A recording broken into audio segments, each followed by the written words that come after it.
do that, but one of the functions of a moderator would be to introduce the panel, and unfortunately the only two I could introduce are my American friends Martin Lee and Michael Horowitz, so we're going to depart from tradition, and the panel is going to introduce themselves from...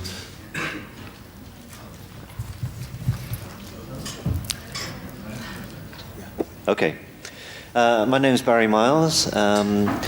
I started the Indica Bookshop and Gallery in London with John Dunbar, who's sitting a little further down there, which was designed as an experimental sort of powerhouse, I guess.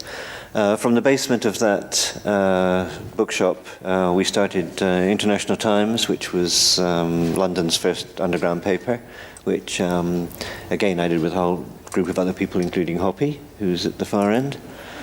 And then later on, I did quite a lot of work with the Beatles, running their spoken word label called Zapple, which took me to America quite a bit.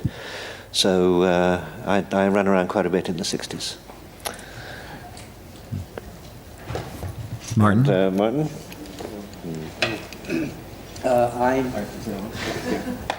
I'm Martin Lee. I wrote Acid Dreams. I met Miles one time prior to this meeting, and it was at Allen Ginsberg's apartment in New York City. It was quite a few years ago.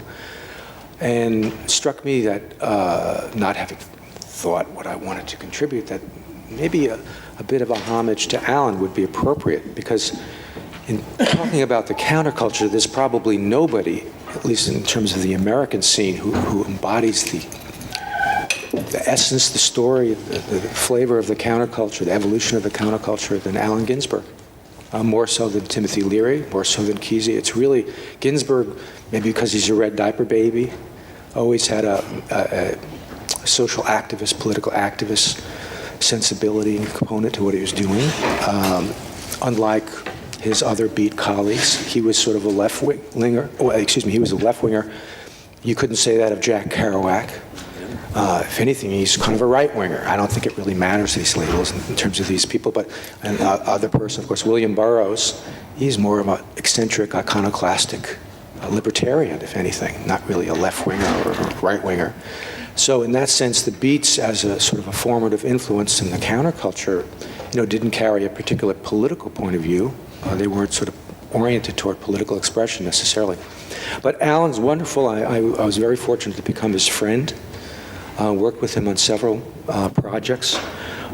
He would give me odd documents like this, a letter he received with the New York Times letterhead from Cy Sulzberger, who was the foreign affairs columnist for the New York Times, the cousin of the owner, the publisher, dated from 1978, I guess, April 11th. And I don't even have to read the whole thing. It's only 2 or 3 sentences. But Sulzberger is apologizing to Ginsberg for having doubted him when Allen raised the idea that the CIA was involved in heroin trafficking in some way, or party to it in Southeast Asia during the Vietnam War. Sulzberger just dismissed it as crazy. But he says, "Dear Allen, I owe you an apology. I've been reading a succession of pieces about CIA involvement in the dope trade." And he acknowledges this is, in fact, it happened. It was happening, but he wouldn't write about it in his column. Anyway, but just Allen was great, and I'm sure other people have Allen Ginsberg stories. I'm sure Simone Vinkenuk has a few, but I would turn it over at this point to Michael. Well, I'd love to talk about Allen too, but I think I'm supposed to introduce myself. This is Allen too, but it's books that led me astray. Books got me into the psychedelic movement and the writers. Also I was a rare book guy, and came to Paris, in fact, during that period between the beat and hippie times, and when Merlin was being published in 2 cities, actually, and Alan had just been there and just missed him. And about a year later, I was a year before that, I was in the Army Reserves. I was in the Army, not active duty. It was before Vietnam. And on a train to the summer camp, we're all in our uniforms. We're all like, it's like a weekend thing. A copy of Playboy magazine was being passed around, you know, guys on a, you know, Army Reserve holiday, training. And it finally reached me, and, you know, after looking at the centerfold and reading the cartoons, I turned to the back. The last article was by Aldous Huxley called Visionary Experience. That was my introduction to LSD. Okay. Hi, my name's Sue Hall. I'm from London. In 1966, I was a student and a clubber, and the club where I normally went was closed for refurbishment for 6 weeks. So I was away at college. It was my first weekend away from home at college in a strange place. And I thought, what shall I do? Where I usually go is closed. So I looked in the music papers, and I saw this little ad for a strange band I'd never heard of before called Pink Floyd. And I thought, Pink Floyd, what a weird name. I wonder what that's all about. I think I'll go and see. So I went along to this church hall, and I found Hoppy, who's further down this row, on the door, taking the money at the gig. I knew a lot about clubbing in those days, and I knew if you liked the place, if you chatted up the guy on the door, next time you could get in for nothing. Since I was a student, didn't earn much money, that's what I did. But what I didn't know was I was getting into a whole huge package that would take over the rest of my life. Because that day, the first issue of International Times was being collected from the printers. And the next morning, pardon me, I found myself driving up and down the King's Road with half a dozen other people, delivering it on sale or return to all the shops.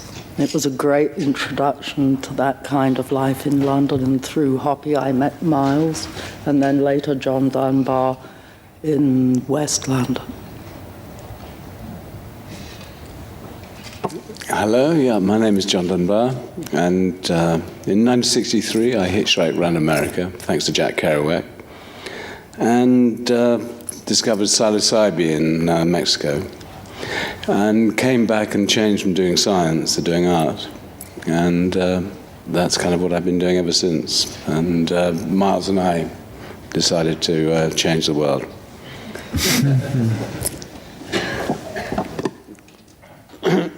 My name's John Hopkins. I'm more usually known as Hoppy.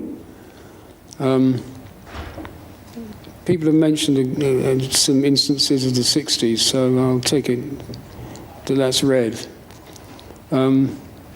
After coming out of jail for Cannabis in 1967, which caused me to miss half the summer of love, it happens.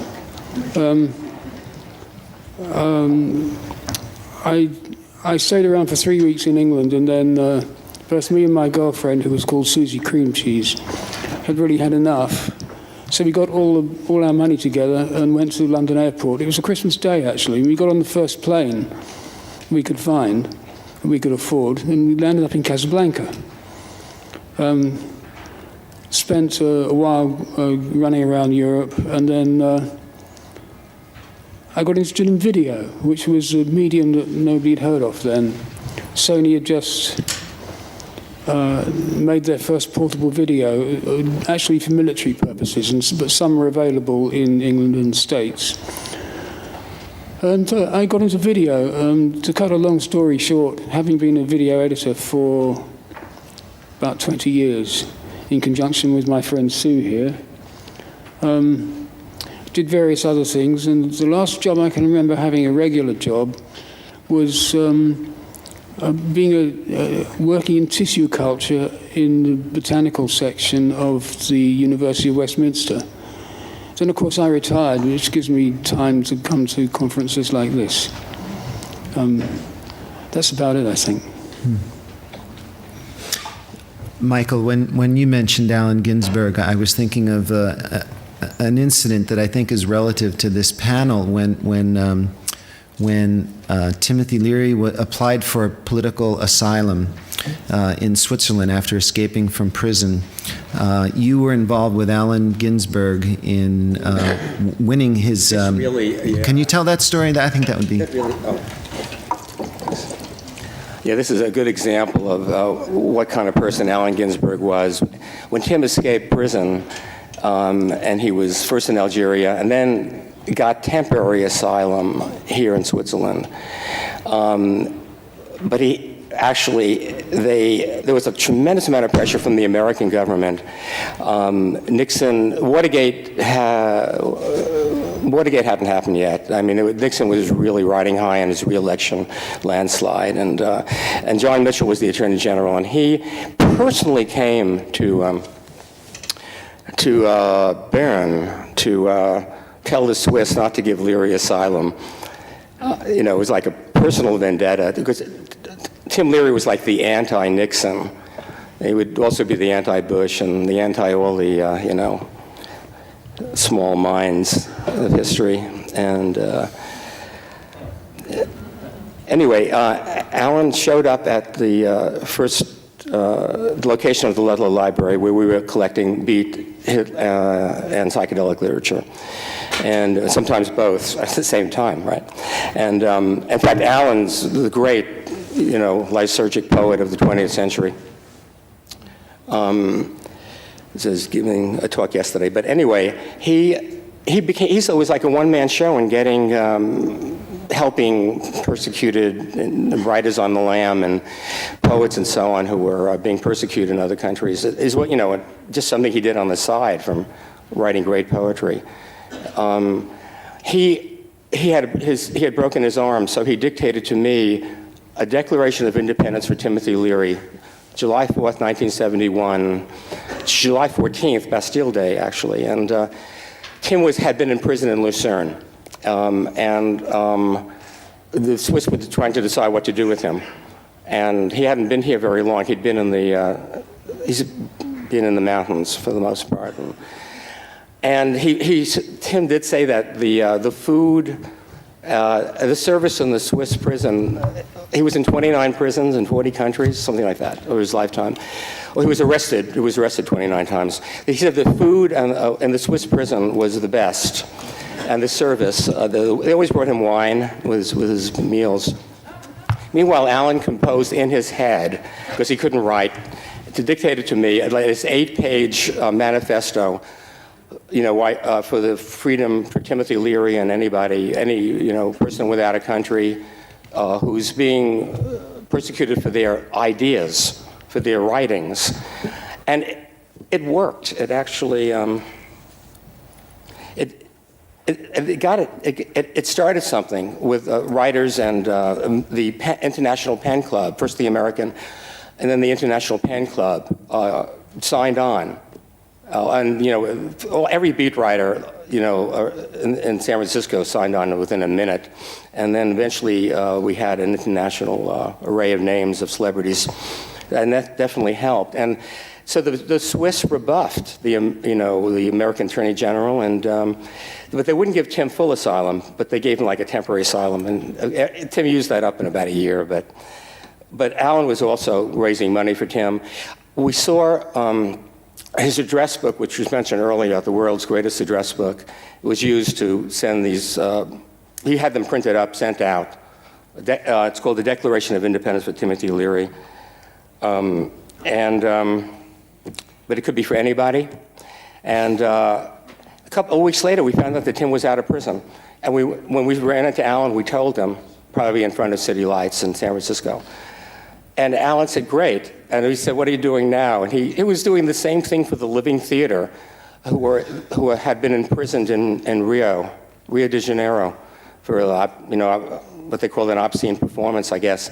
And Allen was busy on another mission of getting people out. And anyway, he represented a spirit of the 60s, one side of it. And he was, in a way, he survived it because he just really had good karma. Can I ask a quick question? Who here on this panel or in the audience saw the Living Theater in Europe? Tell us about it, please. And Alan wrote a beautiful letter in my behalf when I got to prison. A long airmail, one of those folding airmail letters.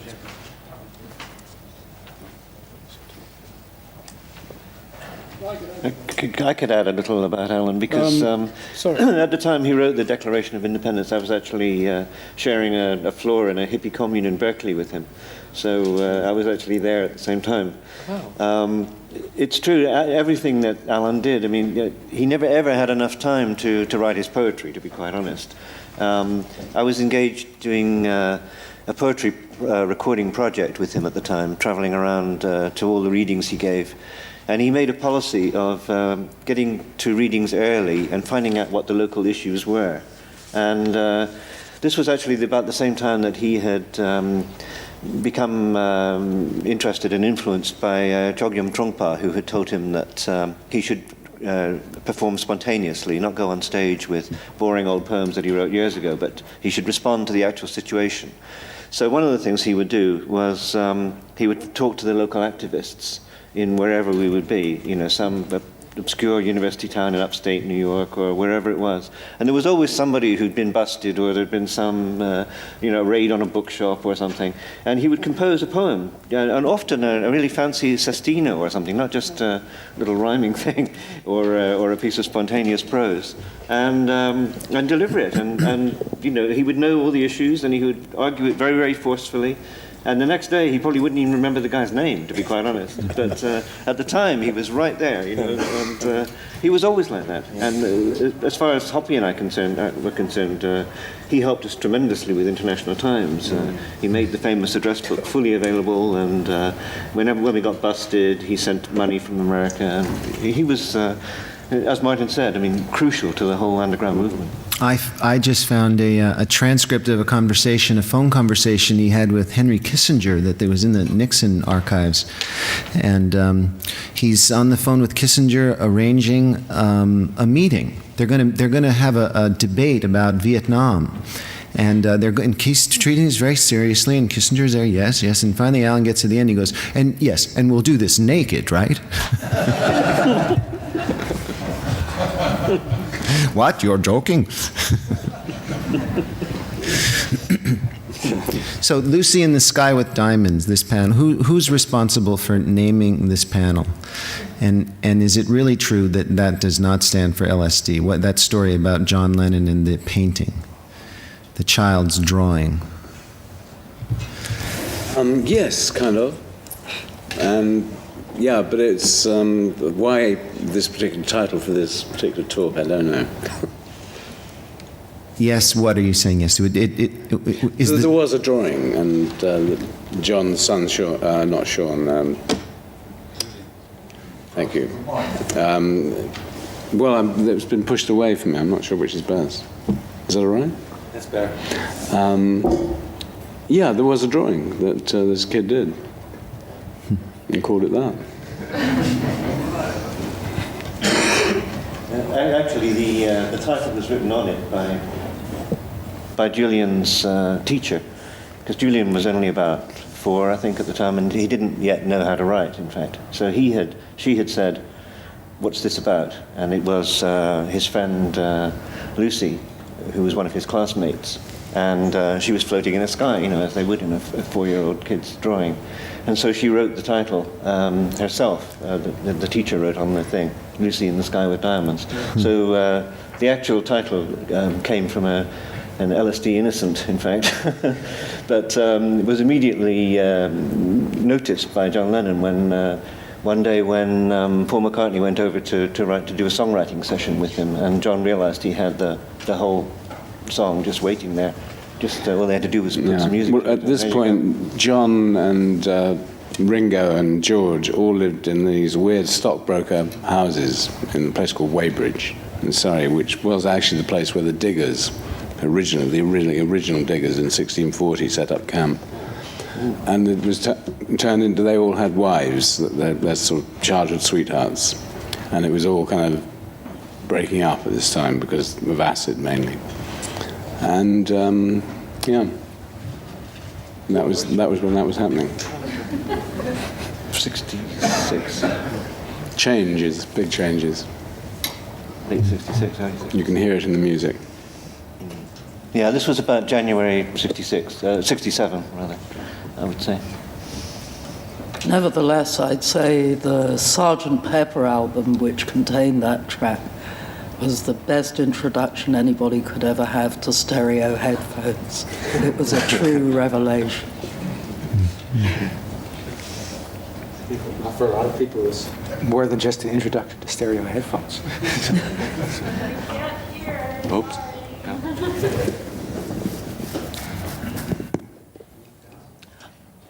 Maybe whoever's controlling these things can keep them all on, because everyone wants to. Yes, they keep switching off. It's too stoned to remember to turn it on. Turn your red light on. I mean, if you're going to get a load of old people from the 60s, you have to take into account their technical ineptitude. Oh, gee, thanks. I speak for myself. MDMA and the raves of the 90s really took me back to the 60s.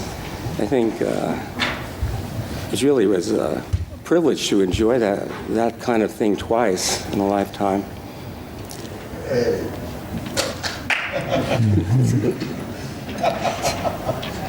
Yeah, I think for me the most interesting thing was that there was a second psychedelic age, because after 1969-70, it all seemed to be dying away in England at least.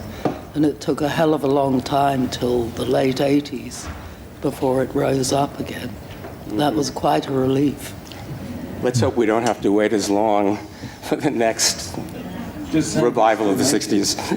No.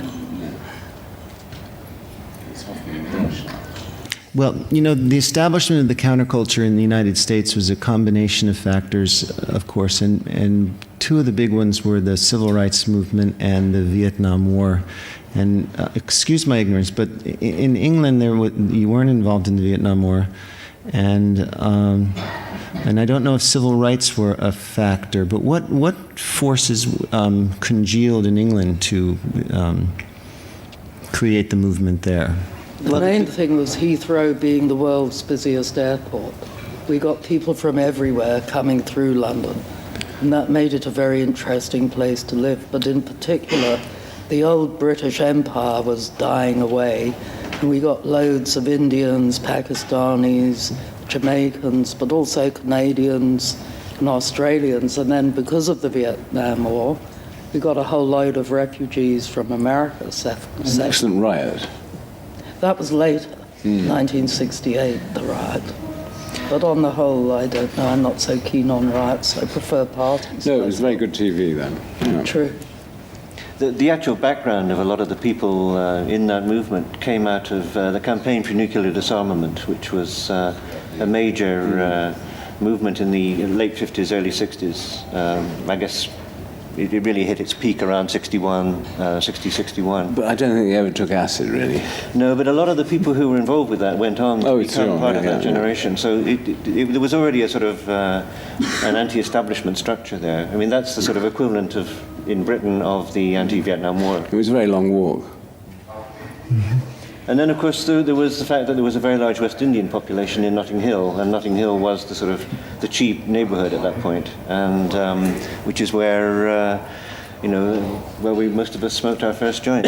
But of course, there had been very serious race riots in Notting Hill, and that was one of the things that brought it to everyone's attention. Yeah, and it was solving those problems, or trying to solve them, that brought some of us together. I mean, the Jamaicans and the white. Mm-hmm. In fact, it was Hoppy was one of the organisers of the London Free School in Notting Hill, which was an attempt to coordinate activities within the Notting Hill immigrant community and introduce some sort of countercultural ideas, I guess, and get everything from basic childcare to basic English tuition and all kinds of other sort of community ideas going. I don't think a huge amount happened on that level, but it was from that that the Church Hall concerts by the Pink Floyd came about, for instance. Maybe Hoppy could. Yes, it was also the origin of the Notting Hill Carnival. which came out of that association of people. On the whole, the free school itself wasn't a great success, but it would have just helped sow more of these cross-cultural seeds. Yeah, was it a coincidence that then the Freestonia happened with Heathcote and everything? And Suck magazine and all that scene? I would say Anti-university. The anti-university, indeed, yeah. yeah, many things. Yeah. Anyhow. What was the anti-university? What was that? The anti-university. Yeah, what was that? What was it? It speaks for itself. It was a university set up. Mine's gone dead. Okay. It was a university set up along the lines of the Anti-University of New York, as a matter of fact. That was pretty much its model. And many of the people involved with it were, in fact, American. Joe Burke and a lot of the people around Ronnie Lang's Philadelphia Association. But the idea was, again, to offer countercultural information. Everyone had different subjects that they had information and knowledge about that they were prepared to share for free with anyone who wanted to sign up. Again, rather like the free school, it didn't really last for very long, but the notion of information being free and people sharing their skills did sort of permeate into the society, I guess, to a certain extent. I mean, certainly more than you see now.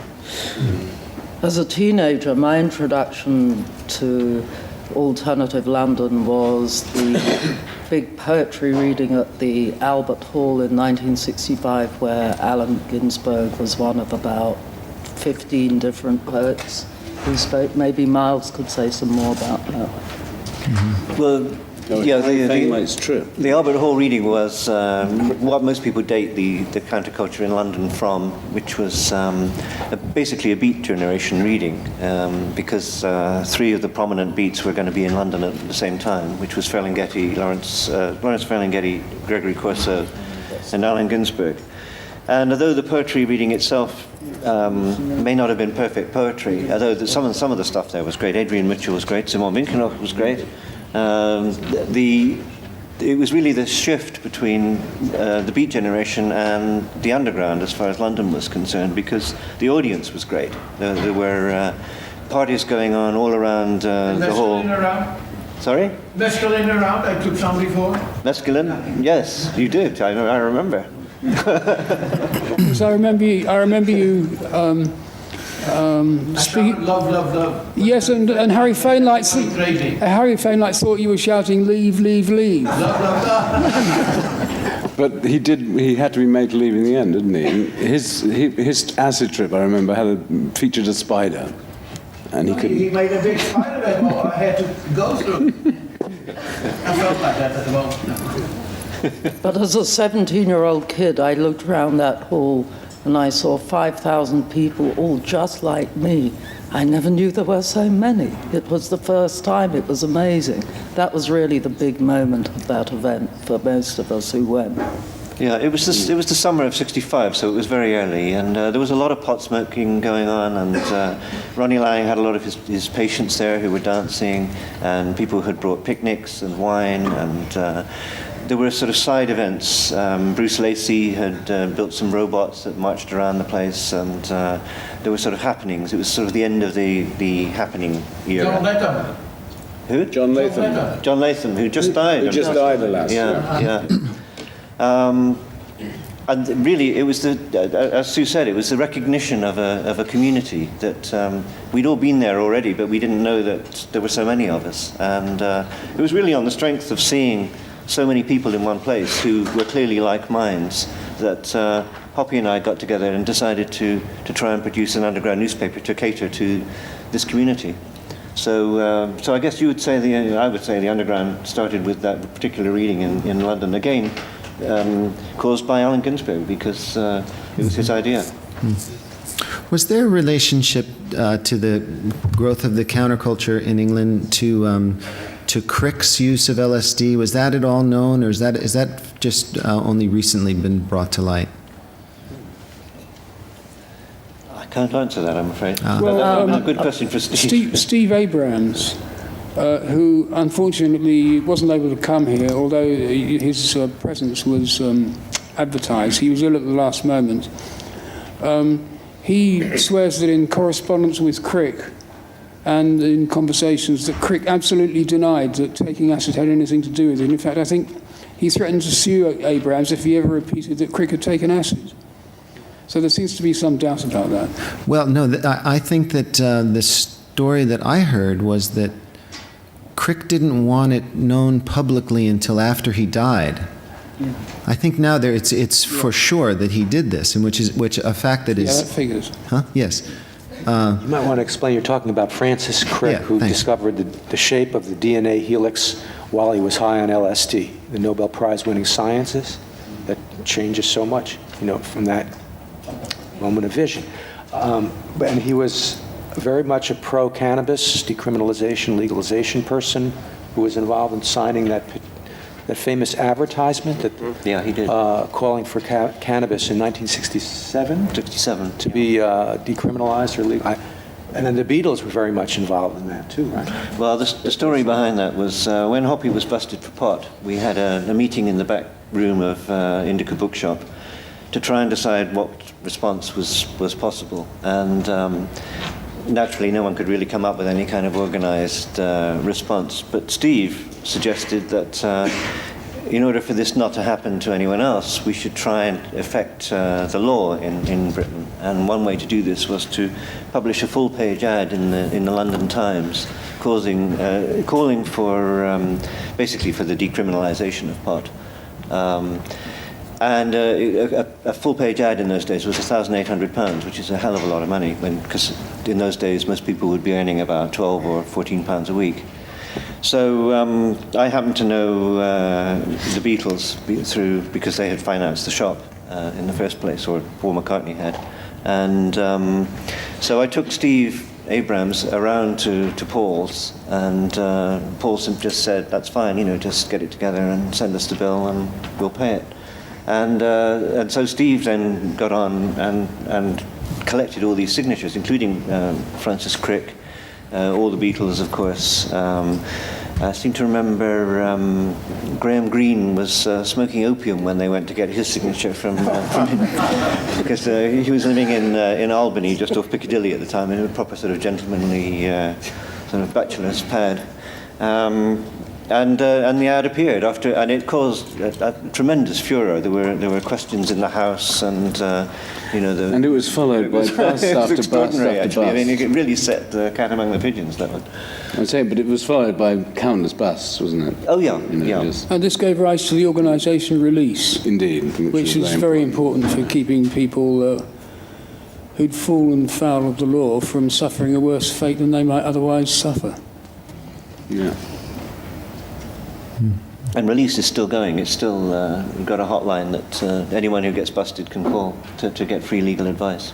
Oh, and perhaps we should mention the guy who's just been done in England, and again, I've forgotten his name now. But it's happening today. Somebody got done for making LSD in England, and it's been given 10 to 20 years. And he needs releasing. Casey. What's his name? Casey. Is his name. There was a big bust then, wasn't it? It was a tiny bust in some country town, and I hadn't heard about it until an hour ago. I haven't heard of it. Sorry, we haven't read the leaflet yet. Yeah, I haven't read the leaflet either. No, I must do that.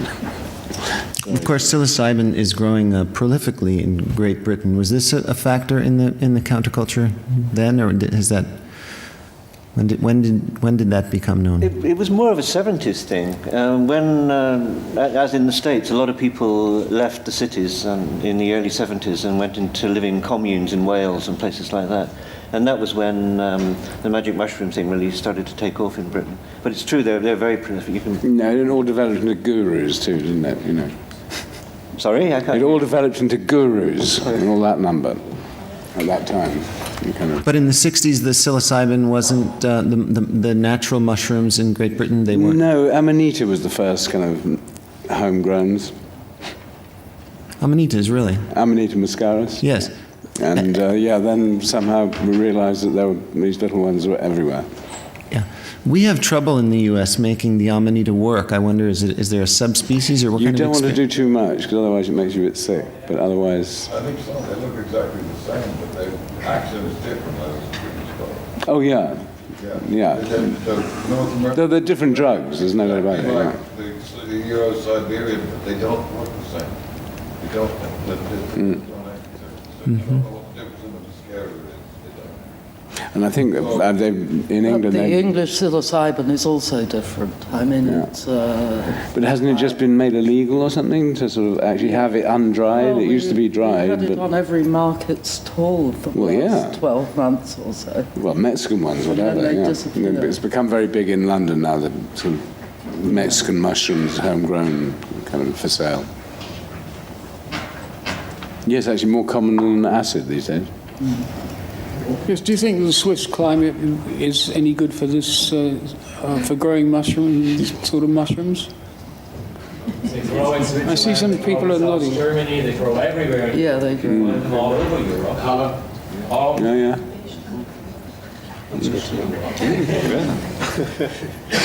just to have to find the right climate. It depends, and you have to go up mountains.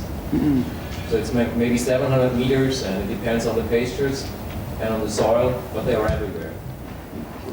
What about that urine drinking ritual? Has it come down here? The urine drinking ritual. Because the reindeer... The reindeer. No, this is and all that different. shit, yeah, yeah. This is the Amanita. Yeah. That's Okay, it's different. I wondered We if that don't had do come that. down. You don't do that. That's Siberian. Gotcha. Boy, lots of the Sami. Yeah, but some It's horse piss they like to use, actually. It turns out that every culture, every country has had its 60s counterculture, you know, and maybe in some places not as big as other places, but one learns, like, you know, that it happened everywhere. In the West anyway, I'm not sure about the Orient and South America. I wonder, I'm sure there were, you know, enclaves and all, because acid went around the world, but probably not, you know, I guess in some places maybe it didn't go. I don't think it went behind the iron curtain that much. Oh, well, actually, It was for use. yeah, a lot of it came from behind the Iron Curtain. It came. I was amazed to learn that Captain Al Hubbard was getting it from Czechoslovakia in the 50s, and then later in the 60s. So many different sources, but it raises some interesting questions. It didn't go to the public. It didn't go to the people living in Czechoslovakia. We never heard about anything. Because if they would have that would have come out to Western Europe. Just to wear like kind of a conspiracy hat, which is not really me, but I'll put it on for the moment. It raises the fact that so much of it was coming from Czechoslovakia and Yugoslavia, was providing ergotamine tartrate, precursor for making LSD, and so much of this was going to the West. It turns out, it's hard to imagine that the Soviet secret services wouldn't be privy to that, at least. Not necessarily behind it, but aware of it. The Czech But they Secret couldn't Service. control it. You know, Yeah. but you're talking about a state chemical company, Skoda Works. That's a state decision to sell that material, and they know what that material is, to the West. So what was going on? I mean, it raises a very interesting question. Everybody had a different plan. A lot of things were produced which nobody in the public could buy. So, you know, they could sell their LSD anywhere in the world, but they wouldn't put it up into their own places. But I believe this was also the case recently, because I remember Sasha Shulgin saying about 6 or 7 years ago that Czech pharmaceutical companies were selling the precursors for making psilocybin and ecstasy, and they were most easily available from there. And presumably they also weren't going to their own citizens, but if you wanted to make it in the West, you'd buy it from these Czech pharmaceutical companies. Maybe it was just a business scene. Who knows? Yeah, like Sentex. If it would have been a street drug in the Eastern world, you can bet on that whenever a Westerner would come over, the first offer would be for your Levi's. You can have 5 acids. And that never happened when you came over to the Eastern world.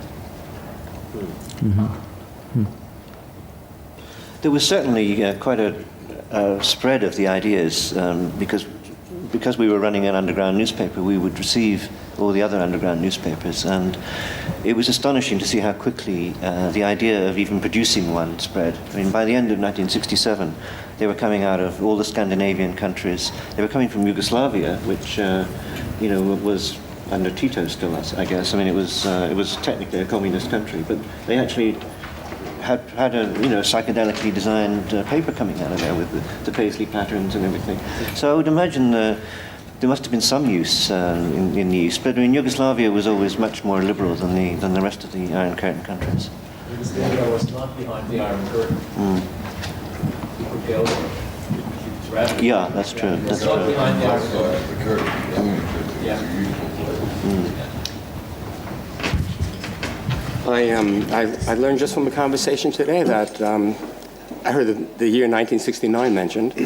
I had a conversation with a person on my right, and it turns out that Woodstock maybe wasn't as great as they say, and maybe Altamont was better than people think. We're asked to speak a little, They Michael. say that, they say. I wonder what the panel thinks of the idea. I know what they think, that if you remember the 60s, you weren't there. Well, we know we were there, and we remember some of it anyway.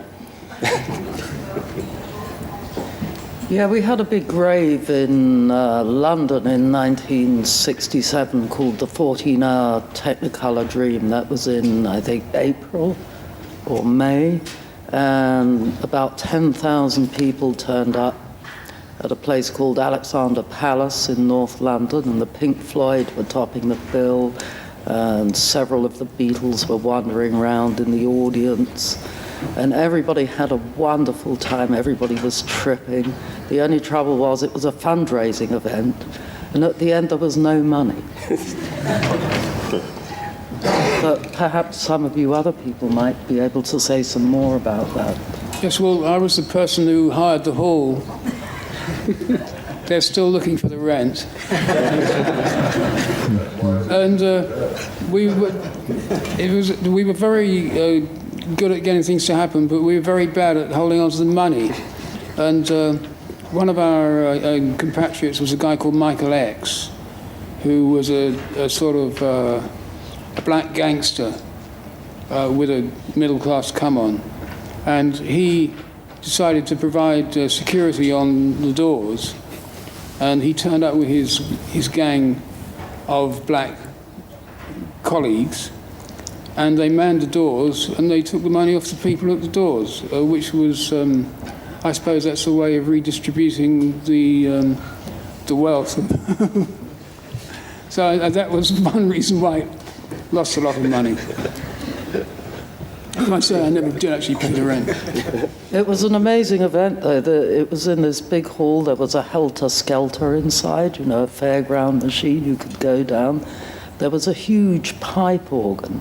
I can remember at 4 a.m, it was being disassembled and worked on, and I can remember being round the back of this pipe organ in amongst hundreds and hundreds of different pipes, tripping out of my mind.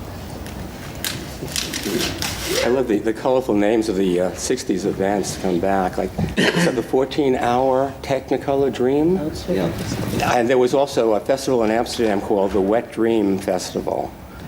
What was that? And you were there? And it was we all went, right? The Exploding Plastic Inevitable on St. Mark's Place in New York City. I think that idea came from Andy Warhol. What about the Arts Lab? The Arts Lab, Jack Moore's Arts Lab. The Art Lab. That was another London Underground scene. It was 2 Americans, Jack Henry Moore and Jim Haynes, came to Britain actually some years before the Arts Lab opened. First of all, they worked up in Edinburgh with the Traverse Theatre, and Jim Haynes opened a bookshop up there, which was the first paperback bookshop in Europe, called The Paperback. And when we started International Times, Hoppy and I very rapidly realized that we needed a lot of people with a lot of different contacts spread right across the board involved. So we invited them to, I think, basically come down to London and join the editorial board and become directors of the company that was going to publish it. And Jim Haynes, in particular, had an enormous number of contacts, and still does. He still publishes his address book so that anyone in the world can come and stay with him in Paris. Yeah. He's right there in the phone book. And every Sunday he holds dinner for 50, 80 people. I mean, everyone just gathers there. And so he keeps the idea alive. But the Arts Lab was literally that. It was simply a way of bypassing the establishment cultural organizations in Britain and putting on, having a multimedia center, which had a cafe, it had an art gallery, it had a theater, it had a movie house, and it showed experimental films, experimental drama was enacted, etc., etc. Jim lived in the back, so anyone could go visit him and spend the night if they wanted, and so did Jack, I guess. And it was a very, very powerful force. The idea took off very, very rapidly. People realized that they didn't need, you know, £1 million theatre to put on a play. You can put on a play anywhere, and which is what they did. I mean, one of the plays they did was to simply lead the audience out and go and visit an old lady who lived around the corner, and she made everybody tea and told them about her life, and then everybody went back to the Arts Lab.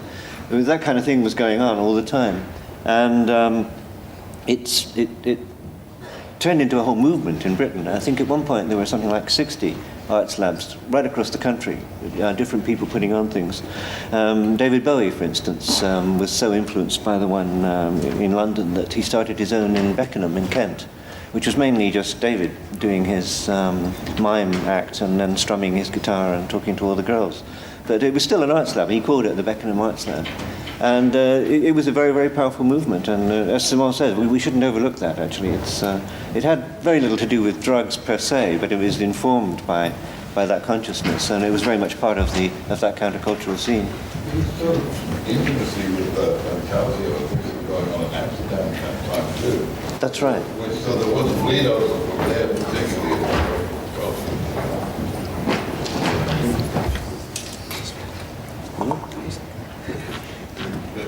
Does everybody know the meaning of the title of the panel? It's all settled that it's really St. Lucie, right? I don't know why Yoko said it was John based that song on the title of the song on his son Julian's drawing. Or no, John said that, and then so what's the real story, Miles? On the name of the panel today, is it? I don't know. I didn't name the panel. I don't know. Well, anyway, we think Lucy deserves her name, and well, you know. Simone has asked me to call your attention to... John, is it you who can throw light on that, or? I thought I already did. All right. What about the Declaration of Liberation in 1967? What? Dialectics of Liberation? I'm not sure. There was a Congress, Dialectics of Liberation, in 1967. What about the Roundhouse first? Why don't we say something about the Roundhouse? Hoppy, why don't you say about the first IT party? Press the button. Memory's a little fuzzy on that one, I'm afraid. Stokely Carmichael. Francis Huxley. Yeah, Well, I'd like to say something about the Roundhouse. The Roundhouse is this big round building in North London that used to be a shed for turning trains around after they'd pulled the carriages up the hill from King's Cross. Then 30 years after they built the railway in the 1830s, they found they didn't need it anymore. The engines had got more powerful, and it became a gin warehouse. And in the 60s, I think a playwright called Arnold Wesker got hold of it. But he thought that to turn it into a theatre, he needed a lot of money. And when International Times started, it needed money and was quite prepared to put on a benefit in a filthy old place with 60 years of dust lying on the floor. And when I first went there, that's what it was like, with the soft machine and the Pink Floyd playing. And there was a wooden cart that was intended for being pulled around by horses. And there was a bunch of speed freaks, and they got hold of this wooden cart, and they spent the whole night dragging it round and round. There was also a balcony from which I watched this going on. After that, Many events took place at the Roundhouse, but that was the dirtiest and the first. The dust was less. And gradually, it got taken over and converted, and different people spent money on it. And the more money that was spent, the less happened there. And I think someone has just bought it now, a millionaire, and he's going to spend £30 million doing it up for about the 10th time in my life. And that was where the Dialectics of Liberation Congress happened in 1960. Like this, 3 days, 7 gramophone records came out, Julian Beck from Living Theatre, a lot of people, Lane, all these anti-psychiatrists got together to talk about the dialectic of liberation. Actually, we're doing the same here. People don't know the word dialectics anymore, you know. At the time, a lot of us knew about communism and the Marxist ideas, which were then still growing. You know, from what I recall about that event, was reading about it, there was some a lot of people were frowning upon the use of LSD in the sense of fearing that it would cause people to drop out of politics. That was apparently an issue discussed at this conference, no? You were there, other people were there. What went on? What was the dialogue about acid at this Dialectics of Liberation conference? I remember it was about consciousness expansion.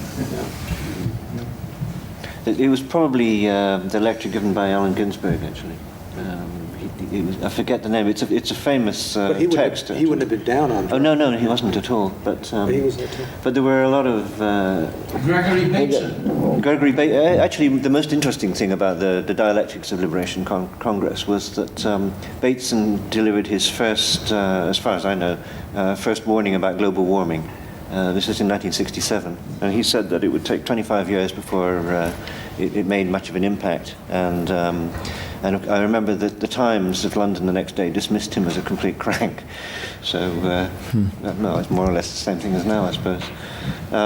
So there were a lot of interesting ideas going on. Stokely Carmichael put the position for a separatist black state, and there was a big argument among the audience over that. I mean, the idea was to put up speakers from very strong, very radical positions, and then discuss them. And there was a lot of audience participation, and even more so afterwards. There was a building called Dialectics House, where as long as Ronnie Lang wasn't too drunk, you could have really good conversations and discuss all of these issues. So many of the best things happened later, to be quite honest. Yeah. But I didn't go to all of the sessions, I'm afraid. One of the things that wasn't so good about the 60s, from my point of view, is whenever things started to get really interesting in conversation, people would turn to the nearest woman and say, "Will you go and make tea?" My answer was, "I don't drink tea, make it yourself."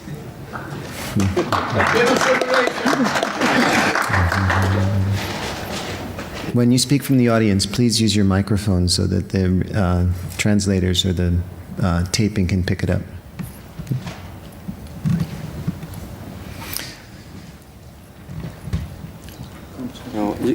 I wonder if the 60s are going to be forever known as the sex, drugs, and rock and roll generation. Probably was a little more than that. Obviously, there were a lot of people thinking about stuff and expressing it really beautifully in a dialectical way, or within sex, drugs, and rock and roll too. But ideas came through and have persisted and prevailed. We're still working on them.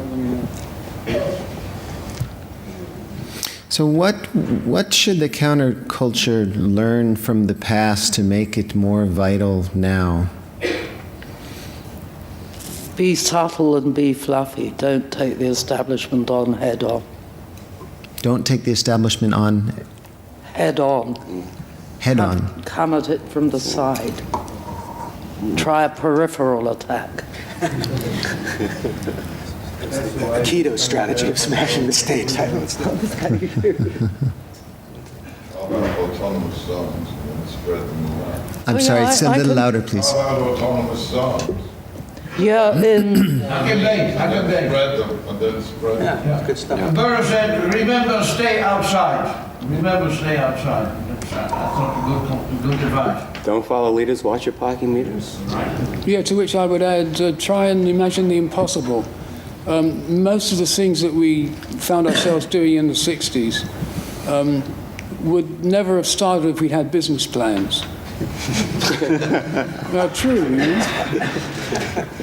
one of the things that happened with one of the fairly early issues of IT, I think, was somebody had the brilliant idea of publishing a map of where all the, what were called hippies in those days, lived in London. And it turned out we lived all up and down this one bus route called the 31 bus route that went from Chalk Farm through Notting Hill to Chelsea. So International Times came out with a map of this bus route and claimed the territory. It was quite a strong thing to do. And from that we learned that if you publish a map, people really sit up and take notice, whatever it's a map of. Yeah, the paradigm is to claim the territory, you publish the map.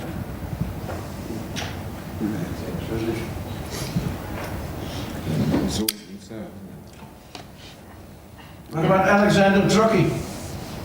Oh, right. Go on, Miles. Well, Truckee was one of the people who moved from the Beats, I guess, into the counterculture. He came from very much from the Beat tradition. He published Merlin magazine in the early 50s in Paris, and had worked with the Olympia Press. He was the first person to publish Samuel Beckett's novels through the Olympia Press in Paris. And then he later, then he wrote some very important novels, of course, including Kane's book, Young Adam, which was made into a movie. Then, by the time the 60s were going, he had a concept of the invisible insurrection of a million minds, I think it was, which was the operating statement for Project Sigma.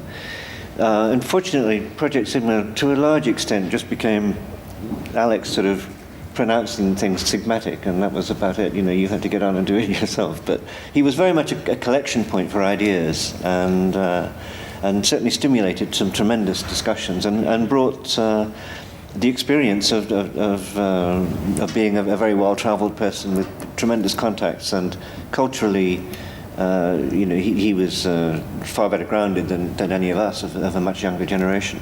He was, unfortunately, from about 1960 onwards, he had a writing block, and he did have a lot of demons pursuing him. But he was another important influence on the London scene, and in America to a certain extent, because he did live in New York for a while in the early 60s, where he ran his amphetamine university in the Lower East Side. I remember Allen Ginsberg took Norman Mailer there once and completely freaked Mailer out. But because Allen was all embracing, it didn't matter what people were doing. He found it all fascinating. He always found some good in it. Yeah, but maybe you should talk some more about him, Simon. Next time. Yeah. Okay. I like that. John Wilcox. Have a seat. He said, "I want everybody to meet everybody." This is a nice beginning. Yes. He did. I like that title, Invisible Insurrection of a Million Minds. Yeah. Alex must have taken acid. I think so. Unfortunately. And heroin. Yeah, There's lots yeah. of heroin. Yeah, well, one thing I could say in favour of Alex Truckee is that it was possible to refer travelling American musicians who came to England as to places where they could get heroin, because Alex was into heroin quite a lot, and this was beneficial for the musicians who otherwise would have to get it on the black market. You may not agree with that point of view. He had a stand on the antique market. Yeah, but that was before the law changed, Hoppy. What about Michael Holling? Yeah. Yeah, you could get heroin on prescription in England in those days. Until 1969, yeah. There was no crime associated with it at all. And very few people took it, actually, compared to now. Yes, mostly saw ex-doctors and nurses. What about Michael Hollingshead? I'm surprised his name hasn't come up more in this conference. Do you guys know him? Was he part of your scene in England? I met him in Kathmandu in 1970, which was long after the days when he was famous as the man who turned on the world. But he'd been at college with the son of the King of Nepal, so he was able to stay there without a visa. And Nepal was quite a good place to stay then because cannabis was legal. You could buy it in the government shop, and so was opium and heroin. Yeah, it didn't last long. But let me see, then he turned up again. We had a big squatting community in North London in the early 70s, around 72 to 75. And Michael turned up and saw there was nowhere, we all had our individual houses, but there was nowhere where we could all go to meet. So he squatted this local gas showroom and renamed it the Polytantric. And its most famous moment was when the previous living Karmapa, the head of one of the three main Tibetan Buddhist sects, The black who was hats. supposed to have a flying hat that would fly off unless it was held down on his head, came to visit and bless the Polytantric. And somewhere, in some ancient reel of black and white videotape, I've got a recording of this event.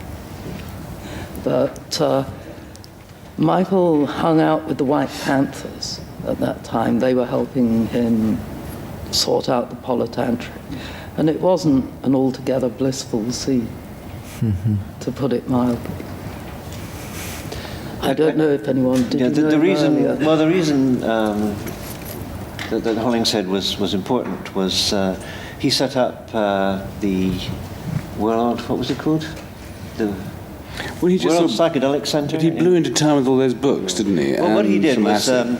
basically Tim Leary decided that Hollingshead should come back to Britain. He is English and had been living at Millbrook, conducting sessions with mainly with visitors and visitors groups. And but he was kind of a difficult guy to be around, and basically. Tim thought it would be better for him to come to England and set up a centre there and spread the good word. So Well, he and spread Albert, spiked oranges, in fact. he and Albert, Timothy and Albert, took Michael Hollingshead to the QE2 in New York and put him on board with 400 copies of the Psychedelic Experience and 400 copies of the Psychedelic Reader, and an enormous quantity of LSD. I forget how much. It was legal then, but it was thousands and thousands of trips. And Tim told me one time, he said, as the boat pulled out, he said, I turned to Richard and said, I guess that rides England off for about 20 years. So, and true enough, when he got to England, he set up the World Psychedelic Centre, or it had some kind of name like that. And initially all went well. He set it up in Pont Street in a nice part of town, very wealthy, quiet neighbourhood.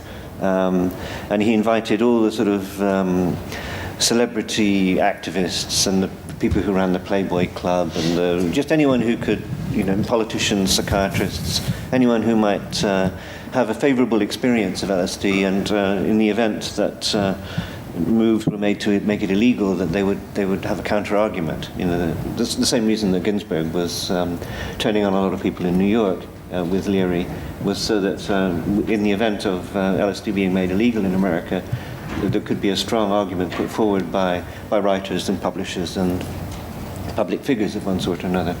But what went wrong, of course, with Michael's centre was that as well as taking acid, he was also smoking a lot of hash, and the worst thing of all was he was taking enormous quantities of amphetamine. And the place kind of went downhill pretty fast, actually. And eventually, there were needles all over the place. And the wonderful English tabloid press, of course, sent somebody undercover to investigate. And, of course, then the police moved in. And Michael went off to Wormwood Scrubs prison. And where he did actually give a famous British spy a dose of acid, which I think it was Albert, George Blake it was. And Blake had thought that he couldn't possibly survive this very, very long sentence he had for spying. And sorry, have I turned it off? Actually, you probably know the story better than me because I've forgotten the ending of it. I do know that anyway. Eventually, he asked the prison authorities if he could have a shortwave radio to practice his Arabic, and somehow or other, Blake had made arrangements that his escape instructions were broadcast on a shortwave in Arabic from Egypt. And sure enough, he went over the wall. And so this is one example, I guess, of LSD actually getting somebody out of jail. Because before that, he had just abandoned himself. He thought he was just going to die and be in jail for 25 years. But this gave him the hope that he could actually seize control of his own life. And whether one agrees with it or not, I mean, this is what he did. And he jumped ship. Do any of you know John Eason's role in the distribution of acid in the early days in London? I refer you to John Dunbar, I think. John? Well, I just remember John had this crystal acid, which he'd, I think we probably rather overdosed ourselves on.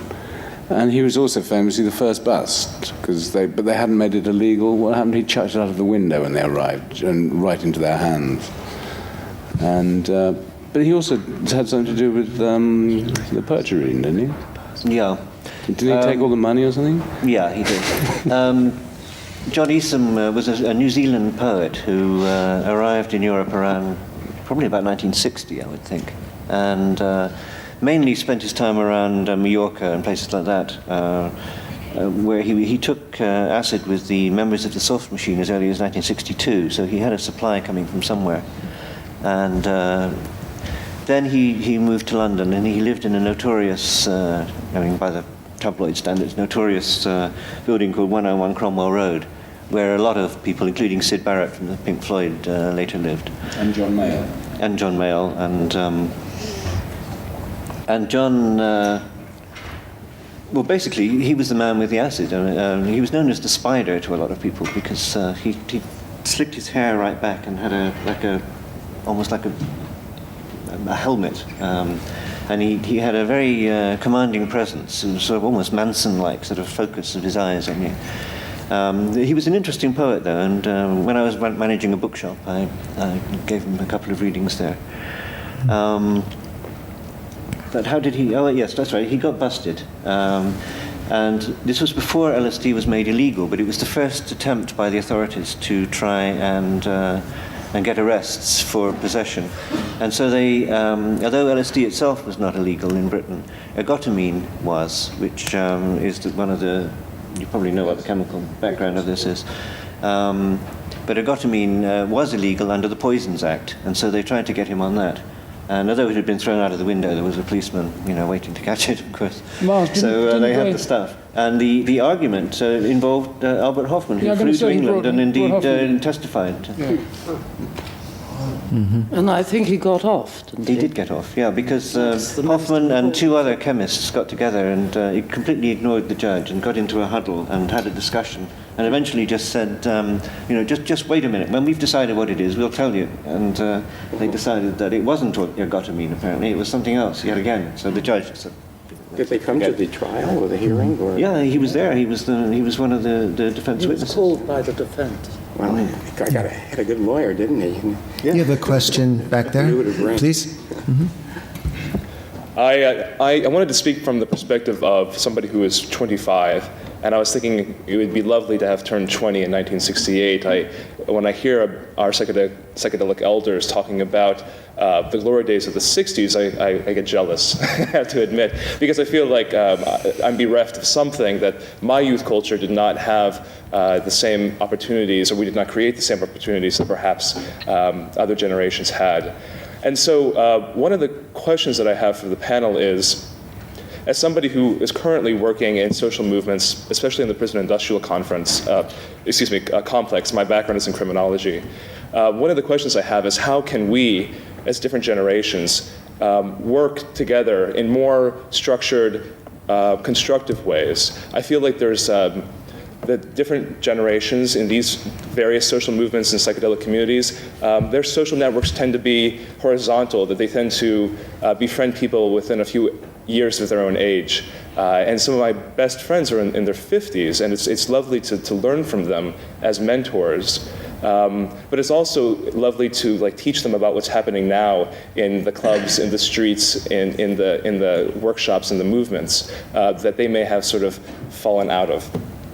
And what's interesting, just one last bit about this, is that there is some talk that as the baby boomers come out of their positions in career jobs and come out of that in their retirement, at least in the United States, they may become more active again as they leave sort of their positions where they're vulnerable of losing their jobs or their credibility, and then in their old age may turn into sort of the Shulgins of the age. And so my question is, how can our generations and multi-generation collaboration be affected? Well, if I was you, I'd start off by putting my ideas down on paper and trying to think what sort of forum would bring people of different age groups together in those ways. I mean, personally, I find all-night parties quite good myself for meeting people of the younger generation. Community building, I mean, that's what was happening. I sort of spontaneous, but not just so spontaneous. You have all these activists from the London area talking about what they were doing during that period to make it happen. But I guess a feeling of, the civil rights movement, they called it the beloved community.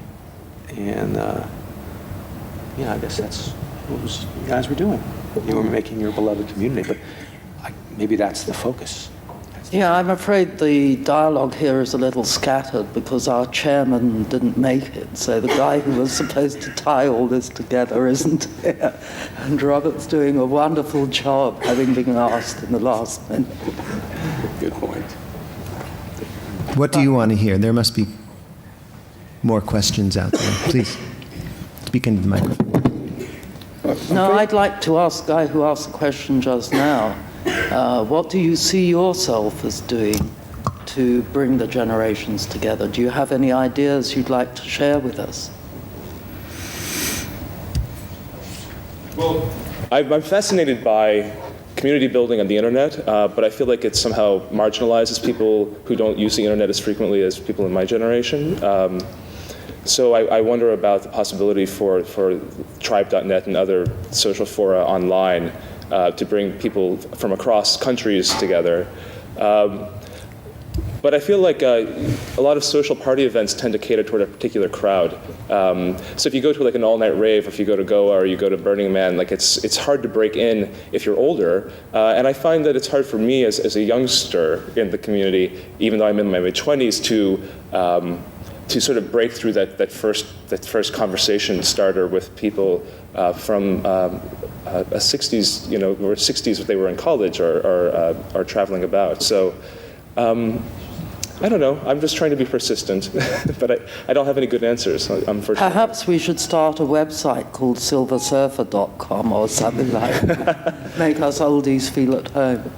I'm just interested in combining our collaborative strengths and knowledge sharing and wisdom across generations, so that the lessons of the 60s aren't relics and are turned into practices that we can work through today. I appreciate that. Well, my feeling, having spent quite a lot of time in Goa, is the kids who were growing up there in the 80s and the 90s were very much standing on our shoulders. And they weren't starting from where we'd started. Remember, when I was young, nobody knew whether it was true that taking LSD damaged your chromosomes or not. We had to hope that it didn't, but nobody knew whether it did or not, whereas our kids knew for sure it didn't. And there was a lot of stuff like that. So I'm not sure I altogether agree with you, because I'm thinking of all those kids who've become DJs and video producers and so on, who are being very creative, who take a lot of acid. And I think they did learn from their parents and their parents' generation.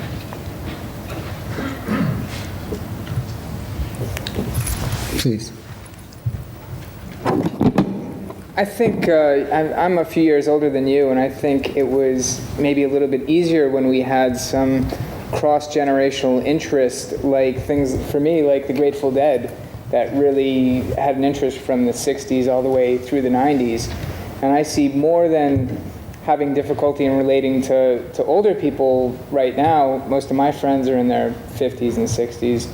I have trouble relating to the younger generation because there doesn't seem to be a lot of crossover and interest.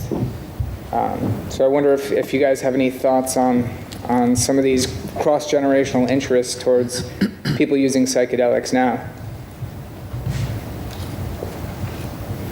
Or any of the folks who are a little bit younger than I am.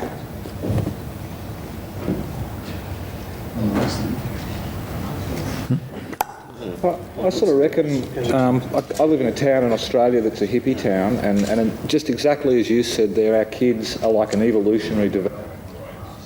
But not everybody lives in a hippie town. Most of the baby boomers went really straight sometime in the 70s. And the thing I've noticed with people, sort of the baby boomers generally, is that a lot of them are really scared of tripping because they had 1 or 2 big doses when they were young and they weren't comfortable with it. Now, I reckon if you actually want to reach older people, give them a dose. You know, like track them down, get talking with them, get them reminiscing about the good old days, then say, do you want some?